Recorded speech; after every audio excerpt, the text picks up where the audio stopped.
Hello everyone, welcome to another episode of Physics with Noshir Alam, and we'll continue from the first chapter from where we left.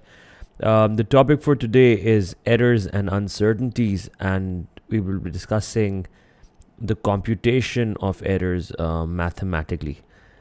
So in the first chapter, we've done systematic errors, we've done random errors, and we've done how systematic and random errors can influence the precision and accuracy.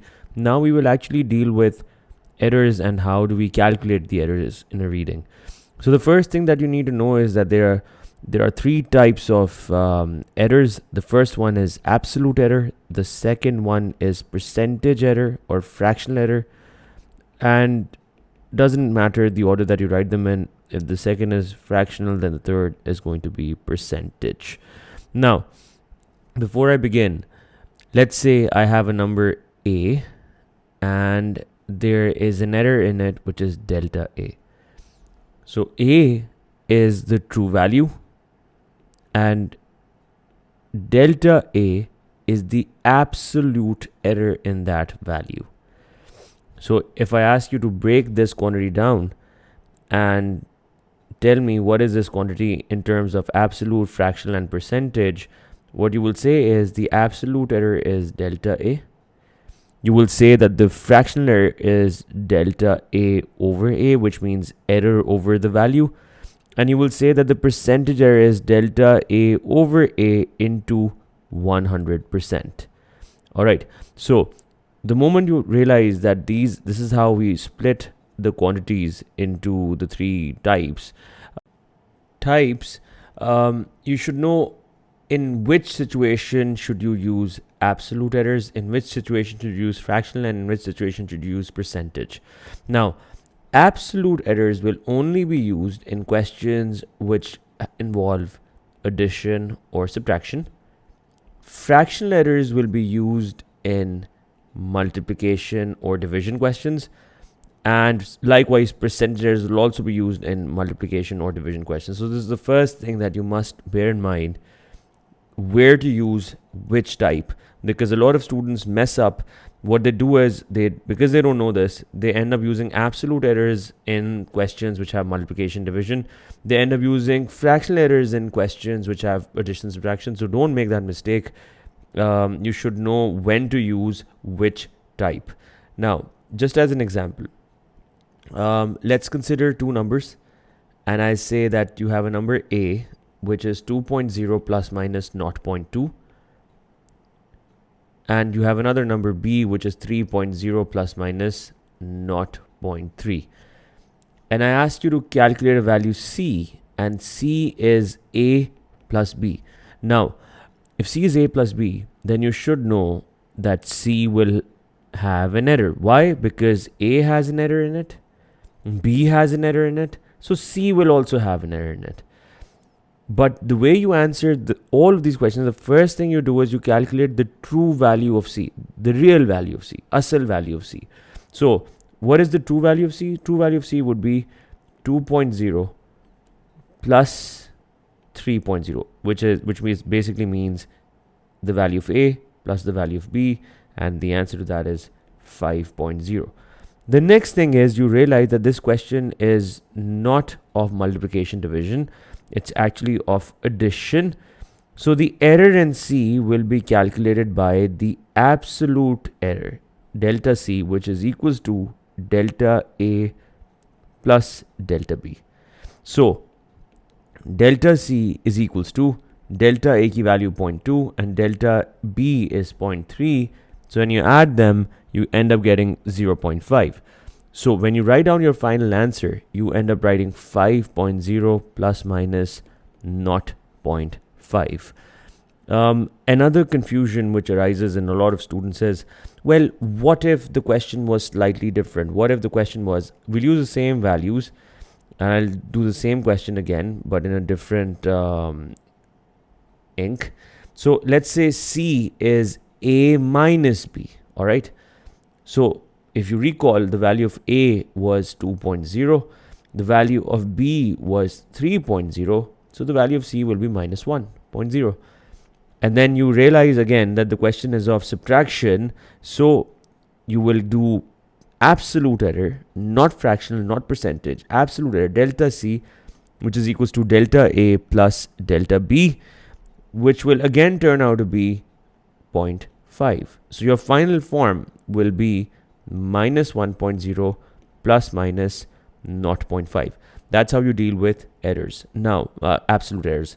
Now, let's talk of a question in which you have a value A, which is again 2.0 plus minus 0.2.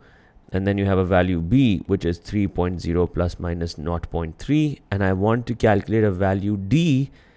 And this time D is B over A. All right. Now, D is B over A. You should quickly realize that this is a question of division. So you should not be using absolute. You should be using fractional or percentage errors. Now, I find it very convenient to use percent errors. So I'll show you how I will use percent errors in this question. So D is B over A. So B की value 3.0, A की value 2.0, the answer is 1.5.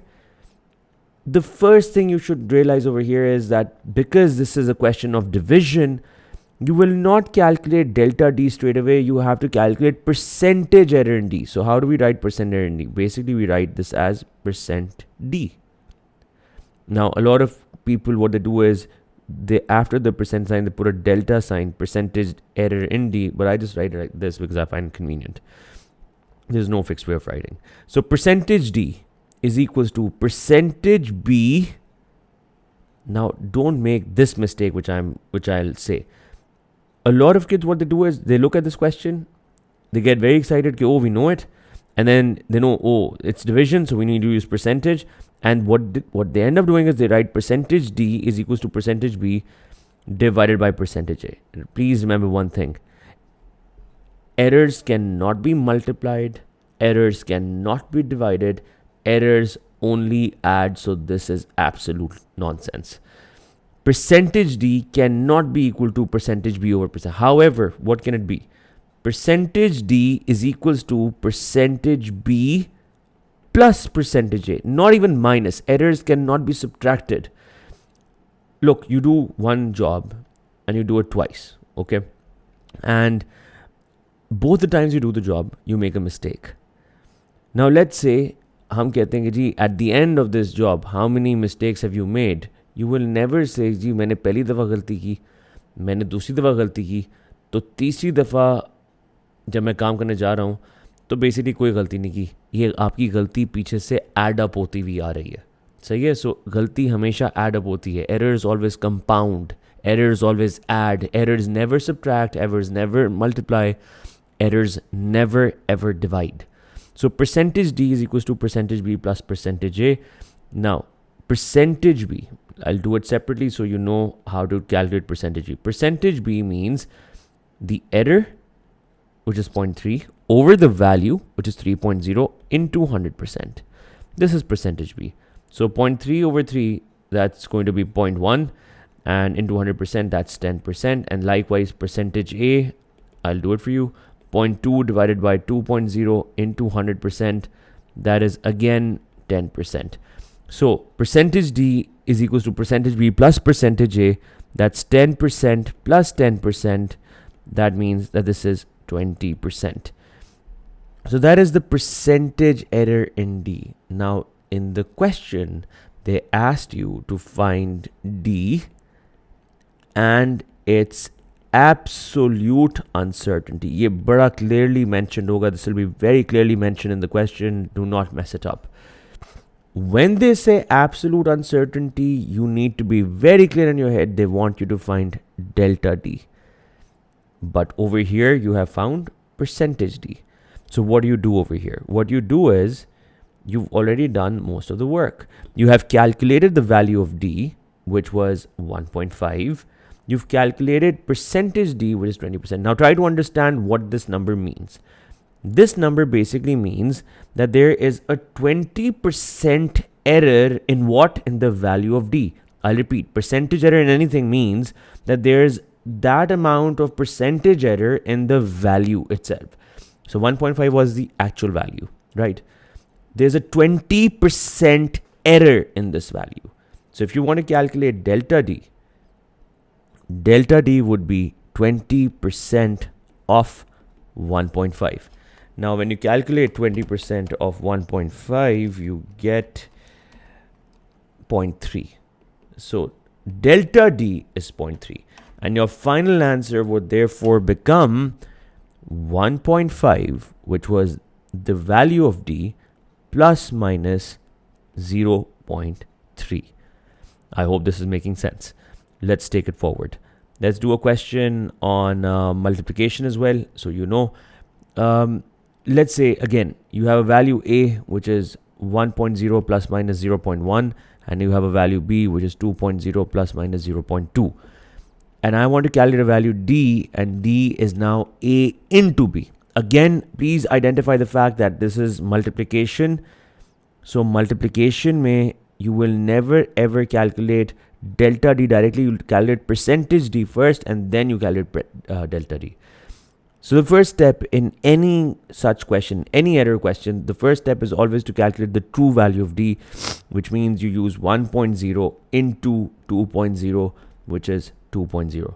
Then the next step, you identified the fact that this is a percentage question. Why? Because it's multiplication over here. So you end up writing percentage D is equals to percentage A.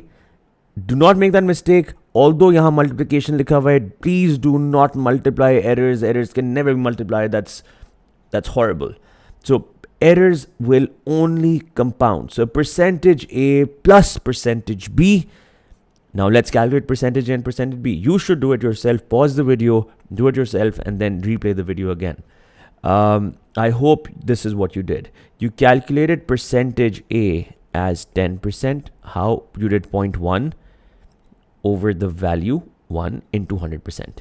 Then you calculated percentage B as 0.2 divided by the value into 100%, which also turns out to be 10%. So you calculated this answer to be 20%. Now, ask yourself, this 20% error is in what? This 20% error is in the actual value of D. So you end up taking 20% of D, and when you take 20% of 2, you end up getting 0.4. So delta D would be equal to 20% of 2.0, which is 0.4. So your final answer will be 2.0 plus minus 0.4. Moving on, there are some other questions which I want to do with you. For example, if you have questions which have powers in them, and then they ask you to calculate the errors, how do you handle such questions? So let's have a look. So you have a value A, and that is 2.0 plus minus 0.2 again. And I want you to calculate a value E, but this time E is 4A square. Interesting. So E is 4A square. Now you should identify the fact that A has an error in it. So E will obviously have an error in it. The next thing you should ask yourself before you start the question, yahan par, in this question, is this a question of multiplication, division, addition, or subtraction? I hope your answer is multiplication. Why? Because you could have written this as 4 times A into A. So it becomes a clear question of multiplication. And in multiplication, what do? In multiplication, you use percentage errors, not absolute errors. So, like always, the first step would be to calculate the actual value of E. The actual value of E would be 4 times. Now, what is the actual value of A? 2. Put it here and put a square on top. That's 4 into 4. That is 16. Next, you need to calculate percentage E. Now, when you are calculating percentage E, please be very, very careful. 4 is a constant. It does not have an error in it, so please ignore it completely. 4 does not have an error in it, ignore it. Now, A is A square, which means it was A into A. So that means percentage E would be equals to percentage A plus percentage A. Again, two things that should come to your mind. Why did we not multiply? I'll repeat. Errors never multiply. The second, why did you write percentage A plus percentage A? Because, chale, let's assume you do not understand A squared. Do you understand that these two quantities are being multiplied? Well, then you should understand that their percentage errors need to be added. So percentage A plus percentage A, and that's exactly what I've written. That is equals to percentage E. If the third question in your head is, why did we ignore 4? Does 4 have an error in it? Ask yourself. No, ignore it. Throw it in the bin. So percentage E is equals to percentage A plus percentage A. So percentage E becomes equals to 2 percentage A. We'll do a shortcut just in 1 minute. 2 percentage A. Now, you should be able to calculate percentage A at least by now. Percentage A would be equal to 10%. So 2 percentage A would mean 20%. And when you do 20% of 16, you end up getting 3.2. So percentage E was 20. And when you calculate delta E, by delta E we mean 20% of 16, we end up getting this number 3.2. Now you have to write it in the final form, of course. So if you write it like this, 16 plus minus 3.2, this is absolutely wrong. And this is where the fun starts. Remember, I'm going to add one more rule to it. Remember this and note this down somewhere. Your absolute errors always have to be one significant figure. Never ever forget this. Your absolute errors have to be expressed in one significant figure. Now 3.2 over here is two significant figures. I need to make it one significant figure. So my answer should be plus minus 3. The same rounding of rules that you've done in O levels will work here. First rule. Secondly, you have to match the decimal places in the error with the value. So there's no decimal place over here, so there will be no decimal place over here. So you write 16 and the answer is 16 plus minus 3. This is the right answer. This was the wrong answer. So I was saying that there has to be a shortcut to this, right?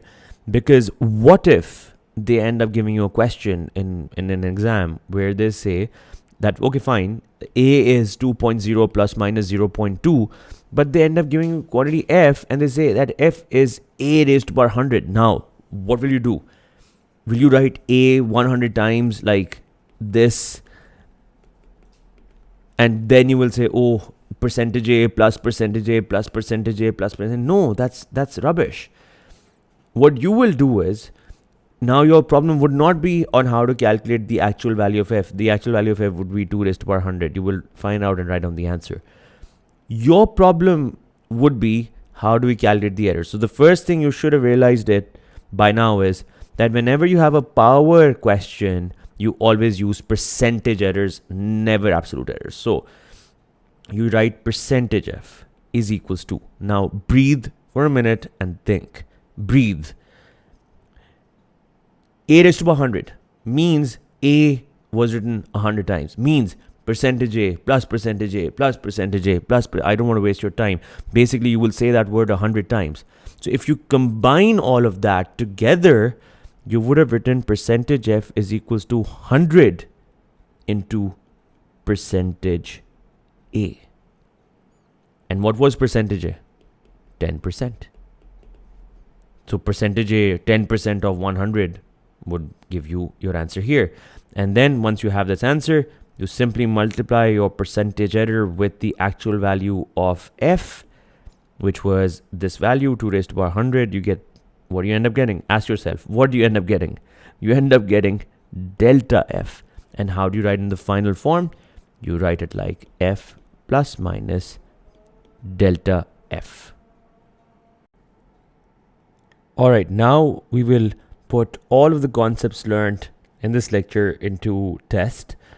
The question is that you have this quantity V and that is equals to square root of T into L over M as an example.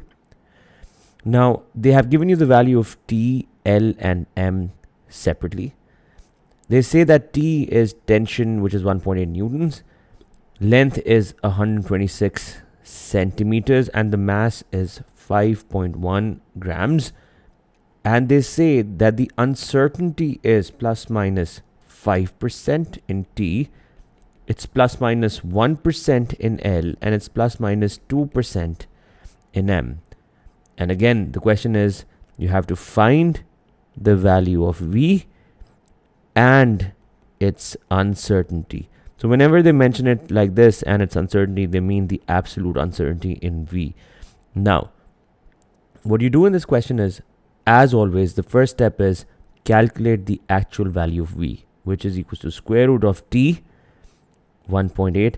Another thing that I should have mentioned before, that you should look at the answer dotted line.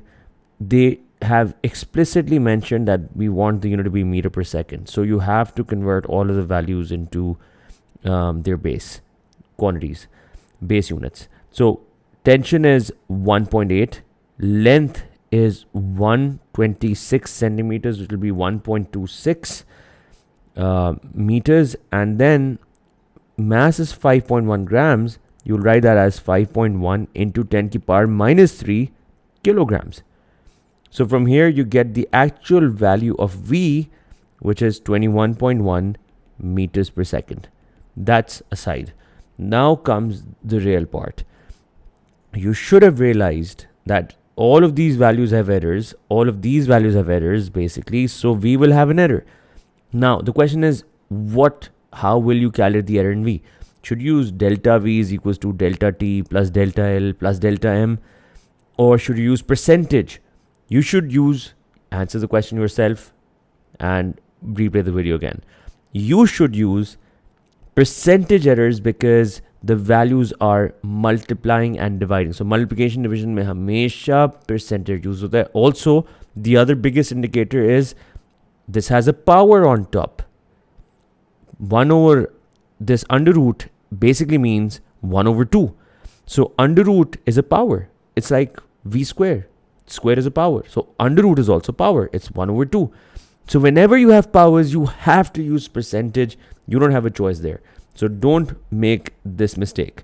Now, please bear this equation in your mind. And let's make its error equation and symbols first. Percentage V is equals to. Now, if you remember from my previous lecture, not the previous lecture, the same lecture, you remember this trick that you learned over here? That over here they were saying that this quantity F is actually A to the power of 100, and we calculated percentage F as 100 into percentage A. Basically, the power comes down and you multiply the percentage with it. I want you to apply the same technique over here, which is that V is equals to under root TL over M. Under root actually means 1 over 2. So basically, I could have rubbed off this under root sign over here, and I could have simply said that this question could be rewritten as bracket 1 over 2. Now, bring the 1 over 2 down, so you get percentage V is equals to 1 over 2. That's the power settled. फिर bracket खोल लो. Percentage T, please delta T नहीं, percentage, power में percentage आता है. And again, don't make this mistake. T into L तो हो रहा है, but error हमेशा add होता है. Error is always added. So percentage T plus percentage L plus percentage M. That is your error equation. Most of the kids make a mistake over here. The under root, they don't care about it, and as a result, the question goes wrong. The question shouldn't go wrong because now you've heard my lecture. So percentage V is equals to percentage 1 by 2 of percentage T plus percentage L plus percentage M. So the good part about this question was, and you should be very happy about it, they have already given you the percentage errors. So you don't need to calculate them like you had to in the previous questions. So what you do is you simply write that this is equals to 1 by 2 bracket 5% plus 1% plus 2%. So 5 plus 2 plus 1, that's 8%, and 8% divided by 2, that is 4%. So you can easily say that percentage V for us is 4%. 5 plus 2 plus 1, 8. 8%, I can do the calculation for you. 8% divided by 2, that is 4%. Now, ask yourself, this 4% error is in what quantity? The 4% error is actually in this value. So you should take 4% of 21.1. So what do you end up getting? You end up getting delta V is equals to 4% of 21.1. And 4% of 21.1, I'll do it in the calculator. So 0.04 of 21.1 gives you 0.844. Again, remember, whatever the unit of the value is, that is also the unit of the error. So this is what you get delta V as. Now, you've got both the quantities. You've got 21.1, which is the actual value. You've got the absolute error, which is 0.844. Now you just have to write them down together. Remember what I tell you? If you write this answer like this, 21.1 plus minus 0.844, you have basically spilled water over your entire effort.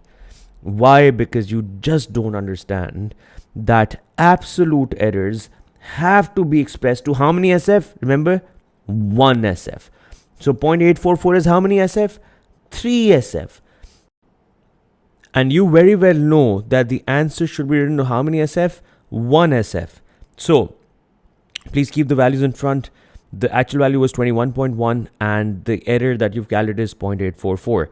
Now, the error has to be one significant figure. So when you make it one significant figure, it will become 0.8. And finally, I told you that the decimal places in the error and in the value must be the same. So how many decimal places is this?